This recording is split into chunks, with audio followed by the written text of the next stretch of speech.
One of my favorite things that really helps people, I think, be brave is we reframe the challenges and stress, like we were kind of talking about earlier, and let people realize that when you feel like you're feeling fear, fear is a emotion and it is a sign. Once in a very rare occasion, it's a sign we should listen to run the other way.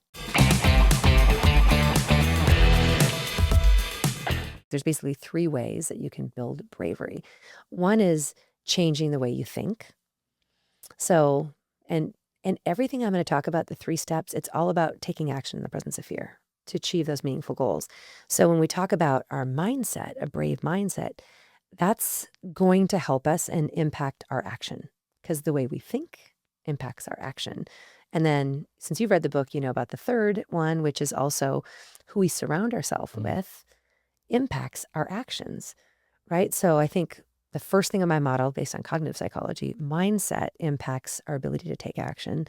The second one is really based on behavioral psychology, which is how do you actually take the step when you're scared? So we got some techniques how to do that.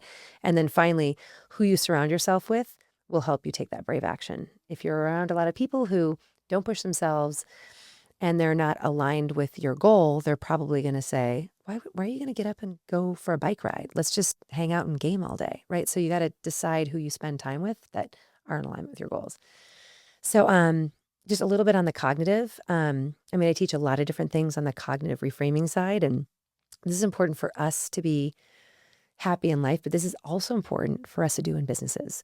And this is one thing I bring to organizations that most companies are not doing is if you bring in a little bit of cognitive training to your workforce, that is a force multiplier. Like you're going to get much higher performance. Most people just train people on the skill. How do you do the spreadsheet? How do you, but if we can work a little bit on belief systems and mindset, like that is going to have a bigger impact than just. So on the cognitive side, one of my favorite ones to talk about, I usually talk about growth mindset. So letting people know that you are able to develop skills, right? You can't have a fixed mindset, which is like, I could never talk in front of a group.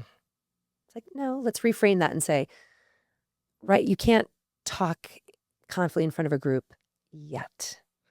So that's like baby steps. We start there so people realize that anything's possible. It's a choice. And it just opens that little door to possibility.